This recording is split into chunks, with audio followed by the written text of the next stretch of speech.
오늘은 능력이 되시는 하나님이라는 제목으로 함께 말씀 나누겠습니다. 오늘 함께 읽은 시편 81편의 표제어를 보면 본 시편을 아삽의 시편이라고 소개하고 있습니다. 역대상 말씀에 의하면 아삽은 놋 재금을 치는 악장으로서 다윗 왕 시대에 예배 음악을 세우는데 크게 공헌한 레위인임을 알 수 있습니다. 아삽은 시편 81편을 시작하면서 하나님에 대해서 능력이 되시는 하나님, 우리의 능력이 되시는 하나님이라고 고백을 합니다. 하나님께서 능력이 되신다, 하나님이 우리의 능력이 되신다는 그런 생각, 그런 믿음을 갖고 있다면 그런 사람은 살아가면서 별로 겁날 것도 없고 걱정할 것이 없을 것 같습니다. 하나님에 대한 이런 믿음이 있다면 어떤 어려움도 이겨낼 수 있고 무슨 일이든 너끈히 해낼 수 있을 것 같은 그런 당당함, 자신감을 갖게 될 것 같습니다. 여러분, 하나님이 나의 능력이 되신다는 이런 믿음 갖고 계십니까? 예수는 나의 힘이요 주의 영원한 팔 의지해 나의 힘이 되신 여호와여. 능력의 이름 예수, 우리가 자주 찬양하는 찬양의 가사입니다. 주님께서 나의 힘이 되십니다. 주님께서 제게 능력 주실 줄 믿습니다. 기도도 많이 하고 있지 않습니까? 이렇게 찬양하고 기도하는데 여전히 내 안에 여러 가지 걱정, 근심거리가 남아있고 때로는 막연한 두려움을 느낄 때도 있는 것 같습니다. 여러분 주변에 든든한 친구, 능력 있고 실력 있는 이웃 한 명 있으면 든든하지 않습니까? 제가 고등학교 1학년 때 야간 자율학습을 마치고 집에 가는 도중에 있었던 일입니다. 제 기억으로 그때 밤 9시에 자율학습을 마쳤는데요, 스쿨버스를 타고 내려서 집까지 걸어 올라가는 길이 아파트 뒷길인데 좀 어둡고 으쓱했습니다. 그날 친구랑 둘이서 걸어가고 있는데 마침 동네 불량배 몇 명이 저희를 따라왔습니다. 처음에는 2명인 줄 알았는데 나중에 보니까 한 10대 명 되는 것 같았습니다. 결국 놀이터에서 집단 구타를 당했습니다. 놀이터 공터에 저희를 세워놓고 돌아가면서 때리더라고요. 그러던 중에 지나가던 아저씨 한 분이 한마디 하고 지나가셔서 집으로 귀가할 수 있었습니다. 그래도 제가 운동신경에 순발력이 있어서 저도 모르게 맞고 피하고 하는 바람에 제대로 맞은 건 옆구리 한 대 맞았습니다. 다음날 학교 갔는데 이제 옆구리가 뻐근해서 아픈 티를 내니까 제 짝꿍이 무슨 일 있냐고 물었습니다. 그래서 어젯밤에 있었던 일을 얘기하니까 이 친구가 자기 일처럼 화를 내면서 오늘 자기랑 거기 다시 가자고, 그놈들 얼굴 기억나냐고, 자기가 가서 그놈들 다 때려주겠다고 그렇게 얘기했습니다. 진심이었습니다. 고1 때 제 짝꿍이 공부도 잘했는데 또 중학교 때 그 학교에서 싸움도 1등이었습니다. 그래서 싸움도 1등, 공부도 1등, 팔굽혀펴기를 하루에 막 100번씩 하는 그런 친구였습니다. 그 친구가 저를 위해서 걔네들을 혼내주겠다고 얘기해 주니까 말만 들어도 너무 고맙고 든든했습니다. 또 그런 일이 생겼더라면 정말 제 친구, 그 짝꿍 데리고, 이름도 생각이 나는데 장영식, 그 친구 데려가서 혼내주고 싶었습니다. 여러분 생각하실 때 든든해 보이고 믿을만하고 능력 있어 보이는 사람, 듬직한 사람 있지 않습니까? 믿을만하고 능력 있어 보이는 한 사람만 우리 곁에 있어 주기만 해도 진심 어린 말 한마디에도 우리 마음이 든든해지는 것이 사실입니다. 그러면 주님께서 우리와 함께 하신다면 우리 마음은 어떻겠습니까? 주님께서 우리와 함께 하신다면 우리는 그 어느 때보다도 든든함과 담대함과 평안함을 누릴 수 있을 것입니다. 왜냐하면 우리 주님은 이 세상 그 누구와도 견줄 수 없는 능력의 하나님이 되시기 때문입니다. 우리 주님은 아무것도 없는 중에 모든 것을 창조하신 창조주 하나님이십니다. 우리 주님은 온 우주보다도 훨씬 더 크고 능력이 한이 없으신 분, 전지전능하신 하나님이십니다. 못하실 일이 전혀 없으신 분입니다. 이런 하나님께서 나의 능력이 되십니다. 이런 하나님께서 우리의 능력이 되십니다. 이러한 확신 속에서 내 안에 있는 모든 걱정, 근심 떨쳐버리고 날마다 강하고 담대한 믿음으로 나아가는 우리 모두가 될 수 있기를 소망합니다. 시편 81편 말씀 다시 한번 살펴보면서 주님께서 우리의 능력이 되실 때 우리에게 어떠한 은혜가 주어지는지 함께 생각해 보겠습니다. 첫째, 능력이 되시는 하나님은 우리에게 찬송의 은혜를 주십니다. 우리 1절 말씀 다시 한번 함께 읽겠습니다. 시작. 우리의 능력이 되시는 하나님을 향하여 기쁘게 노래하며 야곱의 하나님을 향하여 즐거이 소리칠지어다. 아멘. 시인은 하나님은 우리의 능력의 근원이 되십니다. 하나님은 우리의 능력 그 자체이십니다. 하나님은 우리의 피난처가 되시고 보호자가 되시고 구원자가 되심을 고백하고 있습니다. 본 시편 전체 구절을 살펴보면 시인이 하나님의 능력에 대한 근거로 출애굽의 역사를 이루신 하나님을 언급하고 있음을 알 수 있습니다. 출애굽의 역사 속에서 애굽 왕 바로와 바로의 군대와 애굽의 신들을 물리치시고 자기 백성을 구원하신 놀라운 능력에 대해서 증언하고 있습니다. 실을 읊고 서고치고 비파를 연주하고 나팔을 불면서 하나님의 구원을 기념하는 절기에 함께 노래하며 찬송하자고 제안하고 있습니다. 하나님의 구원의 능력에 대해서 이와 비슷하게 노래한 믿음의 사람들이 성경에 여러 명 나옵니다. 모세가 그렇게 노래했습니다. 다윗이 그렇게 노래했습니다. 사도 바울 역시 하나님의 구원에 대해서 노래했습니다. 하나님께서 구원의 능력을 나타내실 때, 구원의 능력을 베푸시는 하나님께서 우리의 능력이 되실 때, 하나님은 우리에게 시편 기자처럼 모세처럼 다윗처럼 사도 바울처럼 하나님의 능력을 찬송하는 은혜를 베풀어 주십니다. 오늘 우리는 구원의 능력을 베푸신 하나님을 기쁨으로 노래하도록 요청받은 하나님의 구원의 백성들입니다. 하나님께서 우리를 자기 백성 삼으시고 우리의 하나님 되셔서 친히 우리를 보호하시고 우리를 도우시고 우리를 모든 어려움과 고난으로부터 건져내 주셨습니다. 하나님은 언제나 변함없이 우리와 함께 하시고 우리에게 전능하심을 나타내시는 분입니다. 그러므로 우리는 우리의 능력 되시는 하나님을 확신하면서 기쁨으로 찬송해야 합니다. 시편 기자가 하나님의 구원을 노래하는 절기에 여러 악기를 연주하고 시를 읊으며 찬송하자고 제안한 것처럼 우리 역시 그렇게 우리가 할 수 있는 모든 것으로 하나님을 찬송해야 합니다. 매 주일 주님께서 정하신 주님의 날을 지키면서 주님의 구원의 능력을 노래해야 합니다. 주님의 날은 주님께서 십자가에서 죽으시고 사흘 만에 부활하신 승리의 날이요 기쁨의 날이요 우리에게 온전한 구원이 임한 복된 날이기 때문입니다.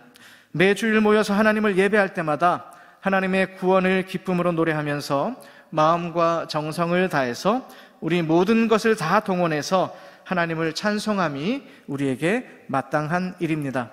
새벽 기도의 시간, 수요 기도의 시간, 그리고 구역 예배, 가정 예배 시간에 혹은 각자 개인적으로 정한 시간에 말씀을 읽고 묵상하고 또 기도할 때마다 우리를 구원하신 구원의 하나님, 구원의 능력이 되시는 하나님을 노래해야 할 것입니다. 여러분, 찬송의 능력, 찬송의 은혜 많이 경험하셨죠?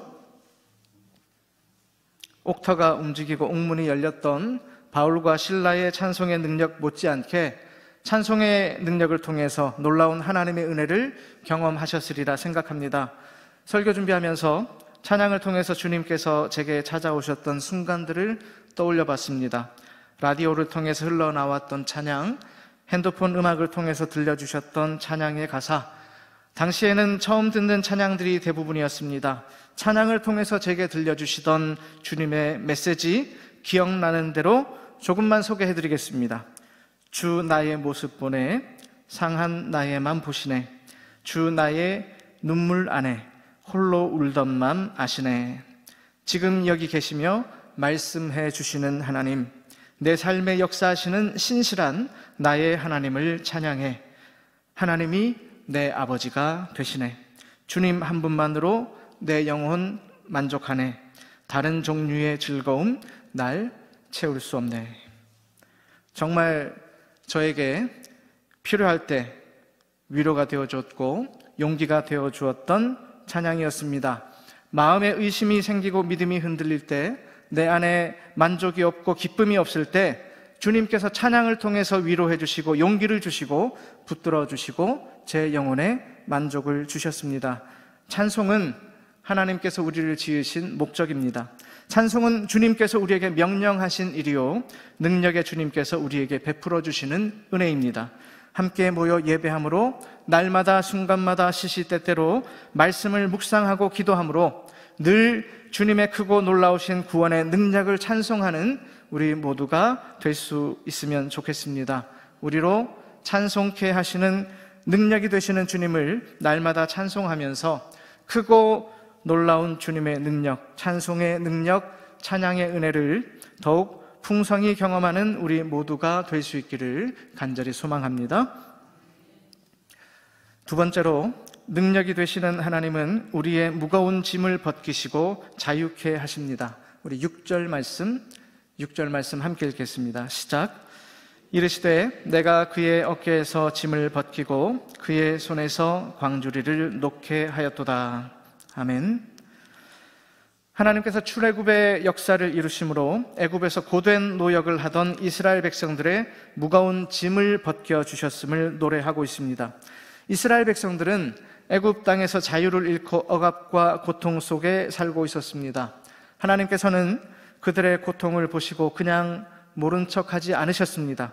고통 중에 신음하는 그들의 소리를 들으셨고 때가 되매 모세를 이스라엘 백성의 지도자로 택하여 세우시고 출애굽의 구원의 은혜를 베풀어 주셨습니다. 이스라엘 백성들은 하나님의 은혜로 그들의 어깨를 짓누르던 무거운 짐을 벗고 자유를 누리게 되었습니다. 하나님은 우리 모든 무거운 짐을 벗겨주시는 분이십니다. 우리는 예수님 믿고 구원받기 전에 죄의 얽매인 삶을 살았습니다. 죄가 우리의 삶을 짓눌렀고 죄의 종노릇하며 살았던 것 누구도 부인할 수 없는 사실입니다. 그런데 예수 그리스도의 십자가의 은혜가 우리 가운데 임했습니다. 십자가의 능력이 우리를 억압하고 짓누르던 죄의 권세로부터 우리를 자유케 해 주었습니다. 또한 하나님은 우리를 죽음으로부터 자유케 하셨습니다. 죄의 결과 우리는 다 사형 선고받고 영원한 죽음에 이르게 되었습니다. 예수 그리스도의 십자가의 은혜로 십자가 보혈의 능력으로 우리가 새 생명을 얻게 되었습니다. 다시 살 길을 얻었습니다. 영생을 누리게 되었습니다. 하나님께서는 단 한 사람도 예외 없이 믿는 자 모두에게 죄의 무거운 짐, 죽음의 짐을 다 벗기셨고 참 자유를 선물로 주셨습니다. 세상의 어떤 것도 어떤 권세나 어떤 권력자라 하더라도 주님 안에 있는 우리 그리스도인들에게서 주어진 참 자유를 빼앗아갈 수가 없습니다. 우리 주님께서 친히 우리의 모든 짐을 벗기셨고 우리를 자유케 하셨기 때문입니다. 혹시라도 인생의 여러 가지 짐을 짊어지고 힘겹게 무거운 발걸음으로 주님을 따르고 계시는 분 계신지 모르겠습니다. 주님께 다 맡기시면 좋겠습니다. 주님께서는 우리가 짊어진 그것이 무엇이든 무슨 짐이든 아무리 어렵고 무겁고 내려놓기 힘든 짐이라 하더라도 우리 대신 다 짊어지시고 우리에게 참 자유를 주시는 분입니다.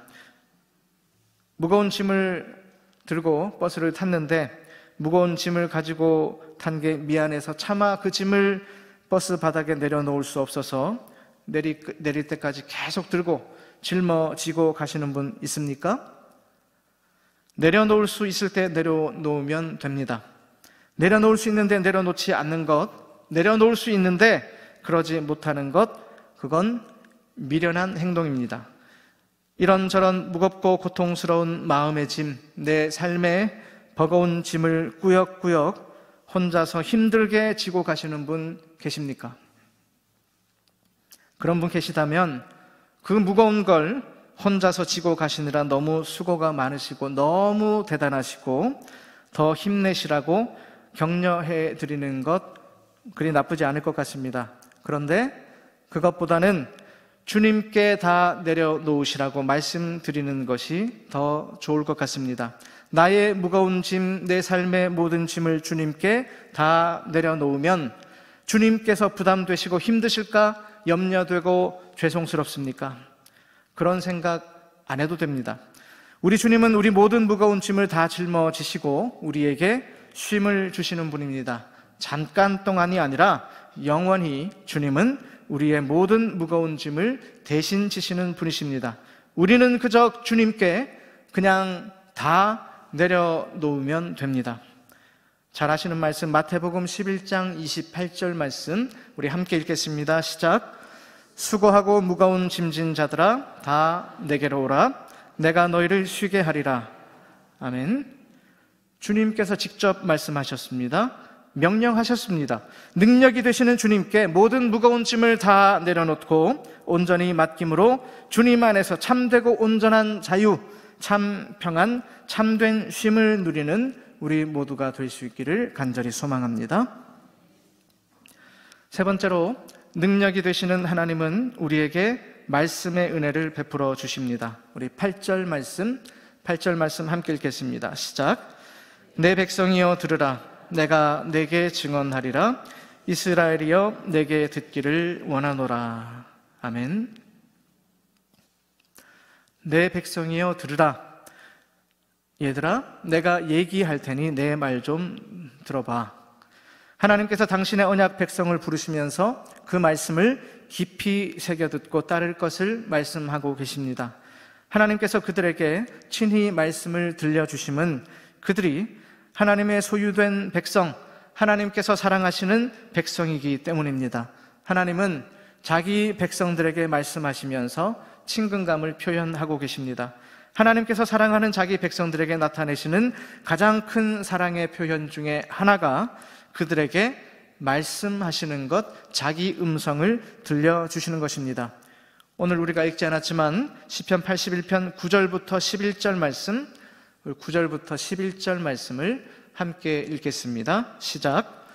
너희 중에 다른 신을 두지 말며 이방 신에게 절하지 말지어다. 나는 너를 애굽 땅에서 인도하여 낸 여호와 내 하나님이니 내 입을 크게 열라. 내가 채우리라 하였으나 내 백성이 내 소리를 듣지 아니하며 이스라엘이 나를 원하지 아니하였도다. 하나님은 출애굽한 이스라엘 백성들과 시내산에서 언약을 맺으시고 모세를 통해서 그들에게 말씀하셨습니다. 주님께서 친히 돌판에 새기신 십계명을 자기 백성들에게 주셨습니다. 내 입을 크게 열라. 내가 채우리라. 그들이 하나님 말씀에 순종하면, 하나님과 맺은 언약을 신실하게 지켜 행하면 하나님께서 그들의 모든 필요를 채워주시겠다 말씀하신 것입니다. 13절 이하 16절까지 말씀에서 하나님은 불순종한 이스라엘 백성들을 향해서 이렇게 말씀하십니다. 내 백성들이 내 말을 듣고 내 도를 따르면 내가 그 원수들을 영원히 물리칠 것이다. 내가 그들에게 기름진 밀과 반석에서 나오는 꿀을 먹이며 그들로 만족해 할 것이다. 주의 백성 이스라엘이 주의 말씀을 듣지 않고 주의 뜻을 따르지 않아서 주님은 그들이 원수들의 공격을 받고 고난을 당하도록 그냥 내버려 두셨습니다. 그들이 승리하지 못하고 만족함이 없는 삶을 살고 있는 것은 그들이 주의 말씀을 듣지 않았기 때문입니다. 주님 말씀을 듣고도 순종하지 않았기 때문입니다. 불순종한 백성들을 향해서 주님께서 말씀하십니다. 이제라도 다시 너희가 주의 말씀을 듣고 주의 뜻에 순종한다면 내가 너희 편이 되어서 승리케 할 것이다. 기름지고 맛있는 것으로, 가장 좋은 것으로 너희 영혼, 너희 삶을 만족해 할 것이다. 하나님께서 그 백성들에게 말씀하시는 것, 주님께서 자기 백성에게 그 음성을 들려주심은 은혜와 복을 그들에게 주시기 위함입니다. 하나님은 말씀을 통해서 자기 백성들을, 그 삶을 복으로 가득 채워주시겠다고 약속하신 것입니다. 그러므로 하나님의 말씀이 오늘 우리 가운데 주어졌다는 것은 우리에게 약속하신 하나님의 크신 복이 오늘 우리 가운데 임하였다는 증거입니다. 불순종한 이스라엘 백성들처럼 주님의 말씀을 거부하고 거절함으로 스스로 하나님의 크신 복을 발로 걷어차버리는 어리석은 자가 되어서는 안 되겠습니다. 제가 신학교 다닐 때 1년간 인도에서 견습 선교사로 있으면서 선교사님을 도왔던 적이 있습니다. 인도로 나가기로 결정하고 선교지로 향할 때는 확신이 있었습니다. 주님께서 나를 부르셨고 주님께서 나를 그곳으로 보내신다는 믿음이 있었습니다. 그런데 인도에 도착한 지 한 달도 못 되어서 후회했습니다. 제가 생각했던 것과 달랐고 생각했던 것보다 힘들었습니다. 제가 너무 부족했고 여러 가지로 준비가 안 되어 있다는 생각이 들었습니다. 그래서 의심이 들었습니다. 내가 이곳에 온 것이 정말 하나님의 뜻일까? 나 혼자 착각했던 것은 아닐까? 그러던 중에 새벽 경건의 시간에 사사기 말씀을 함께 읽고 나누는 시간을 가졌습니다. 그날 새벽 말씀을 묵상하고 함께 나누면서 분명히 확인할 수 있었습니다. 제가 그 땅을 밟게 된 것은 틀림없는 주님의 부르심이 있었기 때문이고 선교사님과 동역자들이 기도했던 그 기도에 대한 주님의 응답이었다는 사실을 분명히 알게 됐습니다. 그날 새벽에 말씀의 은혜가 저에게 임했습니다. 능력이 되시는 하나님께서 저를 말씀으로 이끌어 주셨고 말씀을 통해서 능력을 나타내시는 하나님을 경험하게 된 아주 소중한 시간이었습니다. 그 말씀의 은혜 덕분에 저는 1년간의 견습 선교 사역을 잘 마치고 귀국할 수 있었습니다. 주님의 말씀이 오늘 나에게 주어졌다는 사실에 기뻐하고 감사할 수 있으면 좋겠습니다. 오늘 나에게 말씀이 주어질 때 그 말씀을 듣고 말씀에 온전히 순종할 수 있으면 좋겠습니다. 말씀에 순종함으로 주님의 뜻에 온전히 복종함으로 우리로 승리케 하시고 우리 영혼의 부족함 없이 좋은 것으로 채워주시고 만족해 하시는 주님을 풍성히 경험할 수 있기를 간절히 소망합니다. 시편 말씀에 손을 든다는 표현이 여러 군데 나옵니다. 성소를 향해서 손을 들고 찬송할 때 손을 들고 기도할 때 주님께 부르짖을 때 손을 든다고 시인들은 고백하고 있습니다. 여기서 주님을 향해서 손을 든다는 것은 나의 전 존재를 주님께 드립니다, 주님께 맡깁니다 라는 의미를 가지고 있습니다. 우리도 주님을 향해서 손을 들어야 하겠습니다. 능력이 되시는 하나님께 내 손을 들고 나의 전 존재를 주님께 온전히 드려서 주님을 찬송하고 기도하시길 소망합니다. 능력이 되시는 주님께, 주님의 어깨에, 주님의 품에 나의 전 존재, 내 삶의 모든 문제를 다 내어 맡기시기 바랍니다. 능력이 되시는 주님께 나의 전 존재, 내 삶을 완전히 다 내어드려서 순종의 삶을 살아가시기 바랍니다. 그래서 능력이 되시는 하나님께서 부어주시는 놀라운 찬송의 은혜, 참된 자유와 평강, 말씀의 은혜, 말씀의 능력을 삶 속에서 더욱 풍성히 받아 누리는 우리 모두가 될 수 있기를 주님의 이름으로 축복합니다.